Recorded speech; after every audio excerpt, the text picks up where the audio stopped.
à tous, bonjour, bonjour. Aujourd'hui, le sujet, c'est la Bourgogne. La Bourgogne.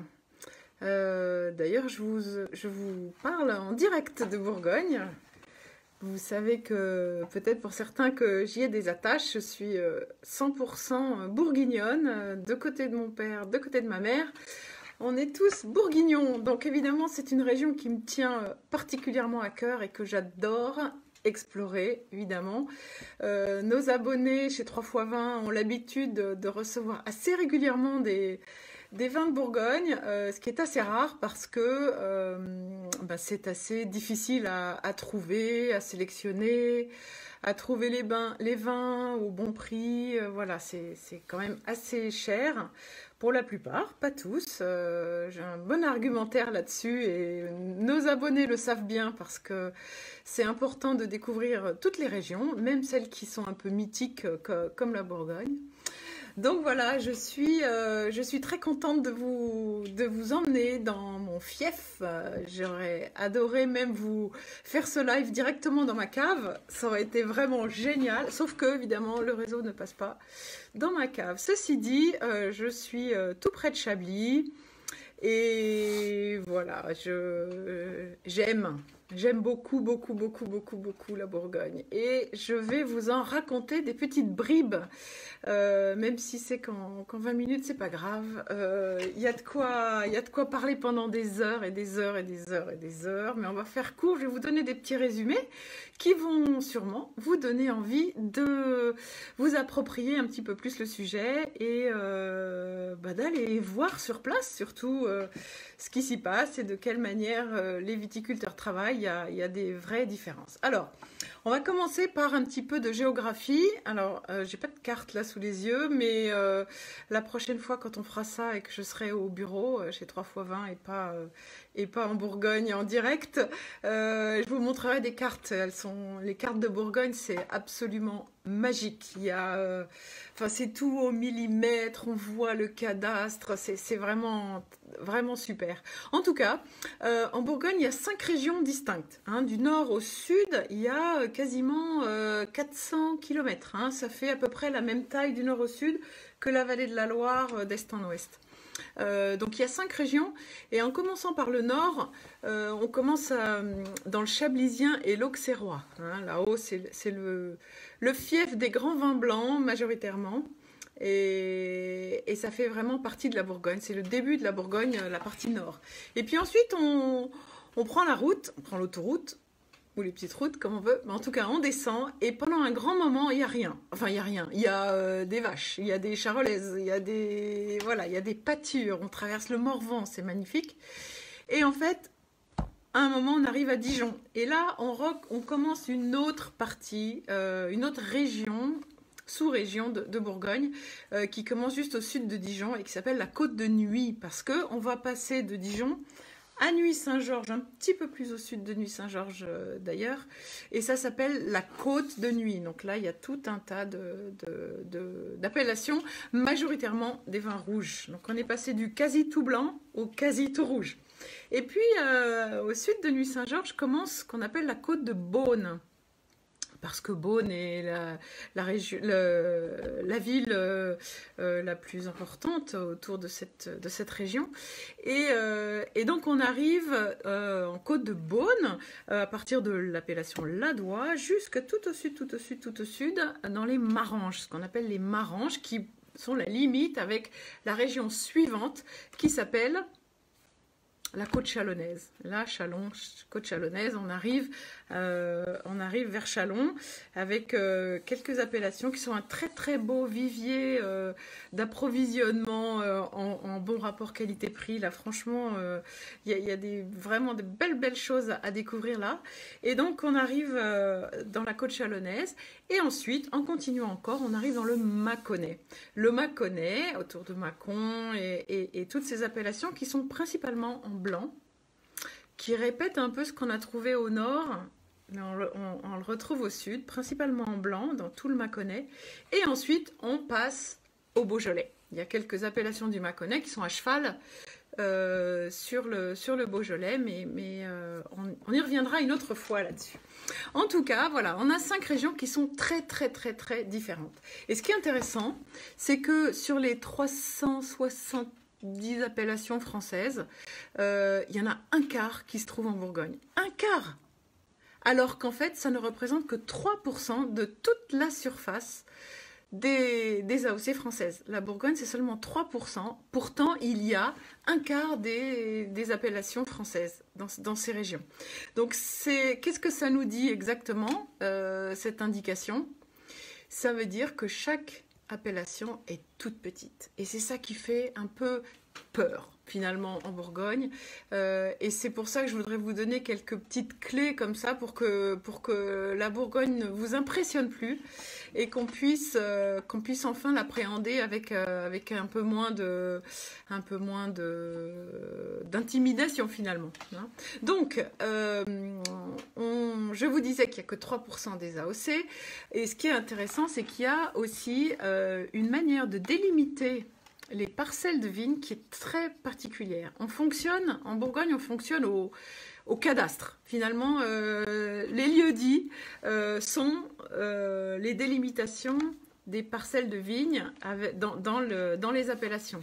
À tel point que l'UNESCO a classé ces parcelles de vignes qu'on appelle des climats. En Bourgogne, elles ont été classées, alors il y a les climats, mais il y a aussi l'aspect terroir, l'aspect homme, qui fait partie de ce classement, parce qu'il y a vraiment une richesse incroyable dans la profondeur du terroir. Je vais y revenir un petit peu plus tard.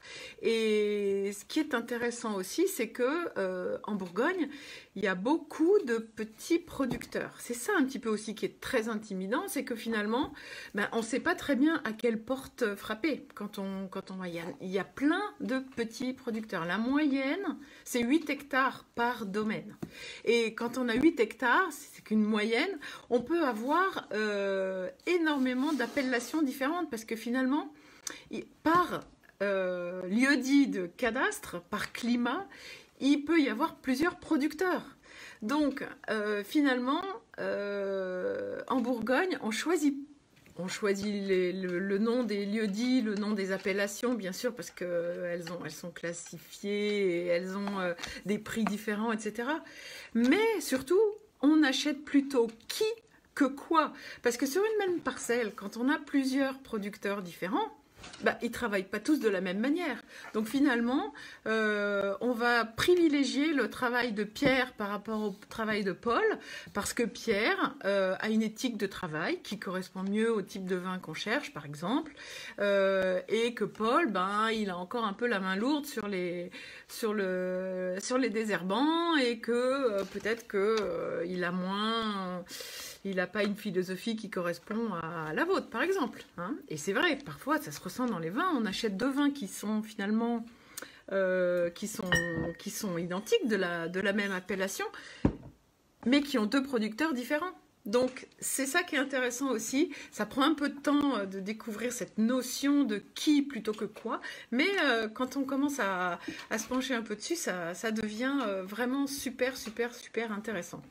Donc, voilà un petit peu la particularité de la Bourgogne. C'est le morcellement. Ça veut dire qu'un producteur peut avoir hérité de quelques parcelles. Ensuite, il s'est marié avec quelqu'un qui a hérité aussi selon combien cette personne avait de frères et sœurs, hein, d'un tiers, d'un quart, d'un demi-bout de parcelle, etc. Et donc, ça fait des vignobles hyper morcelés. Aujourd'hui, on passe assez facilement son tracteur d'une parcelle à l'autre, mais à une époque, quand il fallait faire ça... à pied, à cheval ou autre, c'était quand même beaucoup compliqué. Donc il y a eu évidemment des échanges de parcelles, des gens plus ou moins bien intentionnés. Tu vas quand même pas aller t'amuser à piocher à la main tout en haut de la colline là-bas. Je te l'échange ta parcelle contre au bord de la route. Tu mettras bien moins longtemps, à aller tailler ta parcelle, par exemple. Évidemment, il y en a qui se sont fait avoir. Bon, bref, ça c'est des petites histoires de clochers, mais il y en a plein des histoires comme ça. Voilà, alors je me demandais, pour parler un petit peu des cépages ensuite. Quel est votre avis? À votre avis, est-ce qu'il y a plus de vin rouge ou de vin blanc en Bourgogne? Qu'est-ce qui vous semble une plus grande proportion? Les vins rouges ou les vins blancs? Dites-moi. Est-ce qu'il y en a qui veulent répondre à cette question cruciale? Sinon, je vous donnerai la réponse, évidemment. Souvent, quand je pose cette question, en fait, pour vous dire la vérité, souvent, quand je pose cette question, on me dit rouge. Parce que, je sais pas, on pense spontanément qu'en Bourgogne, je sais pas, on pense, je sais pas, Nuit Saint-Georges, Pommard, et voilà, et on pense tout de suite à des vins rouges. Mais en fait, il y a plus de vins blancs que de vins rouges. Tout à l'heure, je vous ai un petit peu donné la réponse en disant que au nord, dans le Chablisien, dans l'Auxerrois, il y avait quasiment que des vins blancs. Après, je vous ai dit que dans le Mâconnais, il y avait aussi quasiment que des vins blancs. La côte de Beaune, ben, il y a majoritairement des vins blancs aussi. Il y a quand même un peu de Pommard, un peu de Volnay, qui sont des appellations qui fonctionnent qu'en rouge. Mais il y a quand même beaucoup de vins blancs. La côte de Nuit, tout rouge. Donc, en fait, finalement, il y a plus de vins blancs que de rouge. Et puis, il y a tous les créments qui sont majoritairement blancs. Il y a un peu de rosé, mais il y a surtout des créments blancs.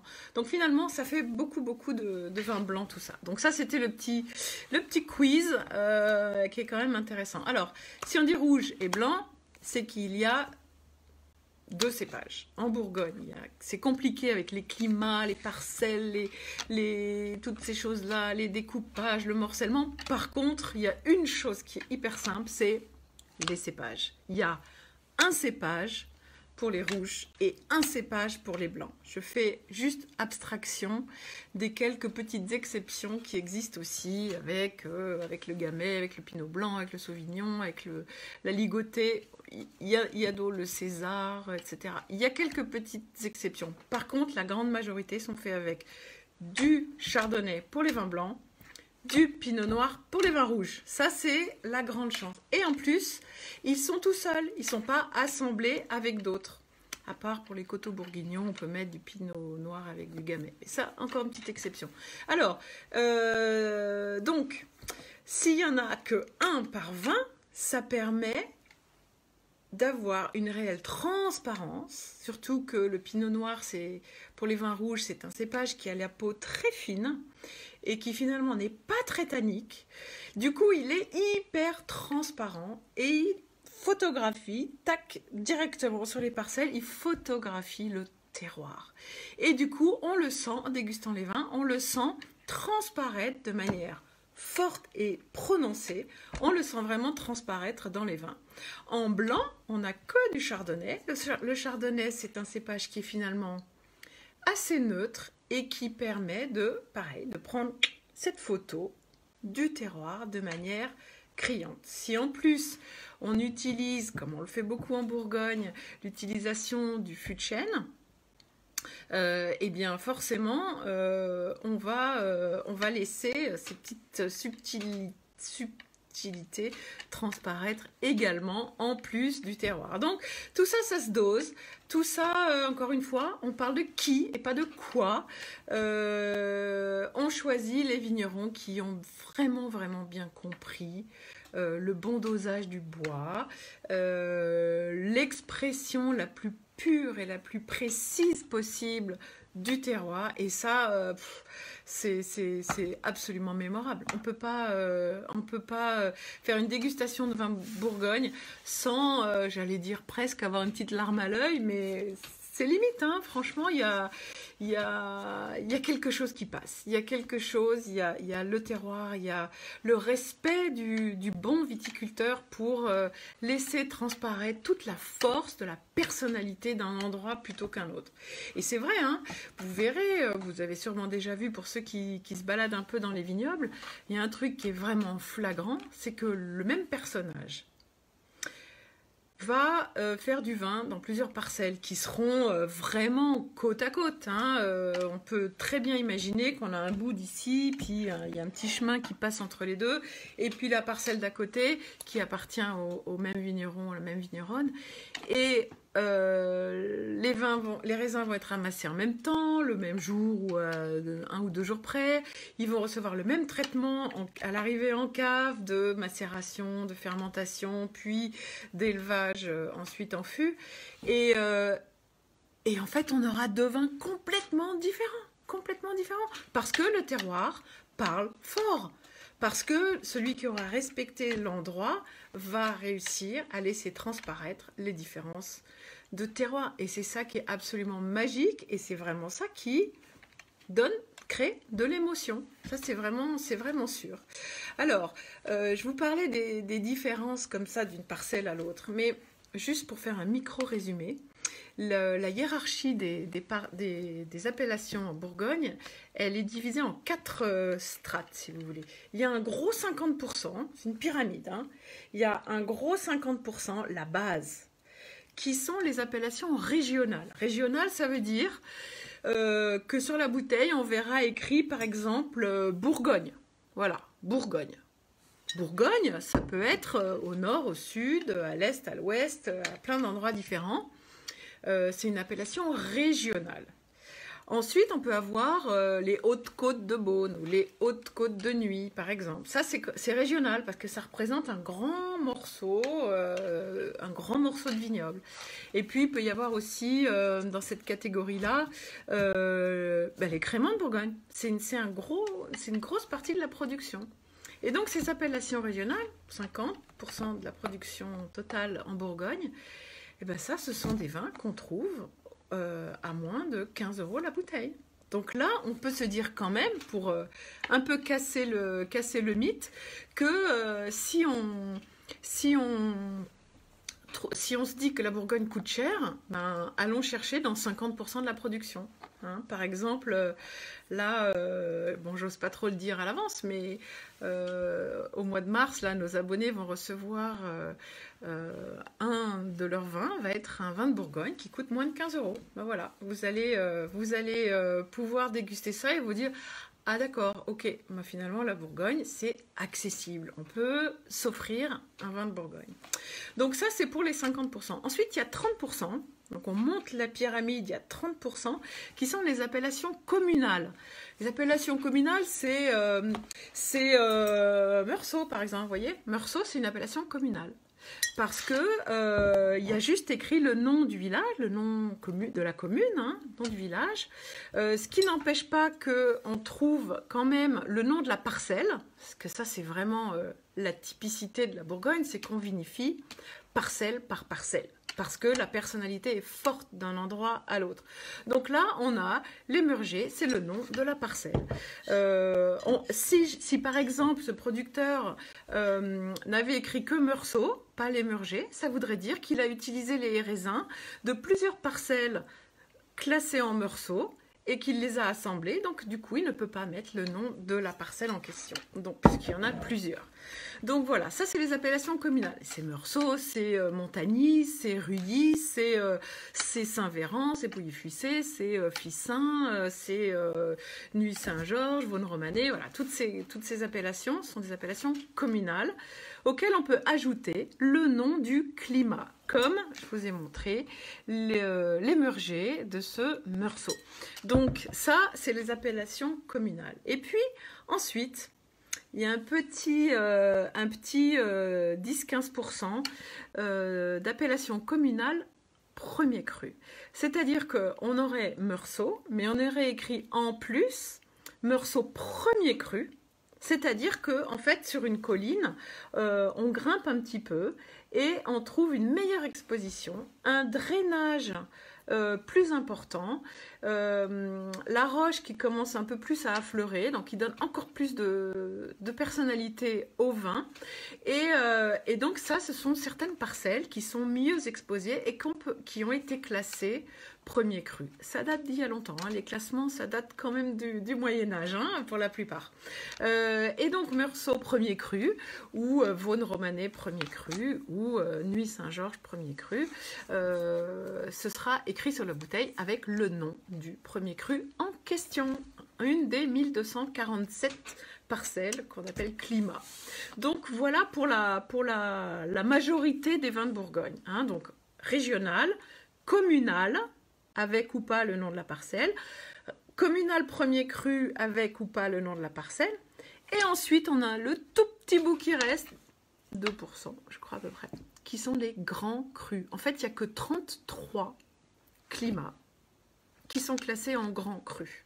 Donc, c'est peu, hein, c'est peu. Bon, évidemment, ça, ce sont les vins qui sont au niveau coût beaucoup plus grand, mais voilà, c'est les meilleurs, absolument meilleures expositions de parcelles, et il n'y en a que 33. C'est pas beaucoup, hein. 33 parcelles de vignes qui sont classées en grand cru. La plus célèbre, à votre avis, c'est quoi? Quel est le grand cru bourguignon le plus célèbre? Il est vraiment hyper connu. Je suis sûre que vous en avez entendu parler. Et en plus, c'est particulièrement parlant parce que c'est le Clos Vougeot. Hein, vous avez sûrement entendu parler du Clos Vougeot. Et en fait, c'est un clos. Donc un clos, c'est une parcelle de vigne qui est entourée d'un muret protecteur. Protecteur du vent, protecteur d'animaux dans un ancien temps, bien sûr. Mais le Clos de Vougeot est hyper connu. Pourquoi? Bon, déjà, il y avait les moines cisterciens qui étaient installés là, mais surtout parce qu'il fait 50 hectares. Hein, mais c'est immense à l'échelle de la Bourgogne. 50 hectares, c'est vraiment beaucoup. Et donc, ce Clos de Vougeot, il est divisé en... Je vous le donne en 1000. Combien de propriétaires? Il y a à peu près 90 propriétaires dans le Clos de Vougeot sur les 50 hectares. Donc vous imaginez bien que selon l'exposition, le 50 hectares, il y en a évidemment une partie qui est près de la route, une autre partie qui est plus dans le haut du coteau. L'exposition n'est pas la même, le coup de vent n'est pas la même, les gelées ne sont pas les mêmes, etc. Et il y a 90 personnes différentes qui s'occupent de ces vignes. Chacun son petit rang, parfois c'est une petite rangée. Et puis il y en a un qui en a un tiers. Donc vous voyez, c'est vraiment ce morcellement, il est criant ici. Donc le Clos de Vougeot, 50 hectares immense, mais il y a 90 propriétaires. Ça vous donne une petite idée. Allez, prenez l'échelle que vous voulez de la diversité et surtout de l'hétérogénéité des vins de Bourgogne. Donc c'est sûr qu'un producteur qui fait une pièce, hein, c'est la taille, on appelle un tonneau de 225 litres en Bourgogne, ça s'appelle une pièce. Il va faire peut-être une pièce de Clos Vougeot. Évidemment, il va le vendre bien plus cher que ses autres vins, etc. Mais voilà, on n'achète pas du Clos Vougeot, on achète Clos Vougeot de Pierre, de Paul, de Jacques, de Dupont, de Durand, de celui qu'on aura vraiment choisi. Je ne suis pas ici pour faire pour donner des noms, mais franchement, c'est une bonne manière de parler de la Bourgogne, c'est de parler de ce morcellement et de ce découpage de parcelles. Voilà, donc ça c'est un petit peu pour vous raconter la hiérarchie des appellations de Bourgogne. Très peu font 50 hectares, il n'y en a même aucune d'ailleurs, c'est vraiment la seule. La plupart sont vraiment beaucoup plus petites. Même à Chablis, il n'y a un seul climat en grand cru, mais qui est divisé en sous-parcelles avec chacune sa forte identité. Il y en a 7 en tout. Enfin voilà, un petit résumé. Il faut me faire taire parce que je suis capable de parler de la Bourgogne pendant des heures. En tout cas vraiment, je vous recommande d'aller faire un petit tour. Sonnez aux portes, prenez rendez-vous, parce que franchement, quand on a un tout petit domaine de 8 hectares, il n'y a pas quelqu'un qui va vous attendre au caveau jusqu'à ce que vous toquiez à la porte. Hein. Bien sûr, il faut prendre rendez-vous. C'est important, vous allez tomber par terre, vous allez comprendre, vous allez regarder dans les vignes, vous allez voir les petits cailloux blancs qui sont de la craie, et vous allez comprendre pourquoi il y a des parcelles qui s'appellent les cras, les craies, Ocra, tout ça c'est des noms de cadastres qui montrent l'importance de ce qu'il y a par terre et qui montrent que le terroir c'est pas un terme marketing, c'est vrai de vrai, ça se voit, c'est parlant, c'est criant et franchement voilà, c'est le cœur franchement y est et vraiment j'ai super envie que que vous franchissiez le pas et que vous vous laissiez embarquer par la magie de la Bourgogne. Bon, voilà pour aujourd'hui. N'oubliez pas, les lives, c'est tous les mercredis à 18h30. Là, on est parti tout le mois de mars sur une série des différentes régions. On a commencé par la Bourgogne, mais il y aura la Loire, la vallée du Rhône, l'Alsace. On va partir en balade, hein. On en a hyper envie en ce moment. Moi, je vous embarque avec moi et j'espère que vous allez me suivre. En tout cas, je vous souhaite une bonne soirée ou une bonne journée si vous regardez ce live en replay à un autre moment. Ça n'a aucune importance. En tout cas, merci de m'avoir écouté et à très bientôt. Bonne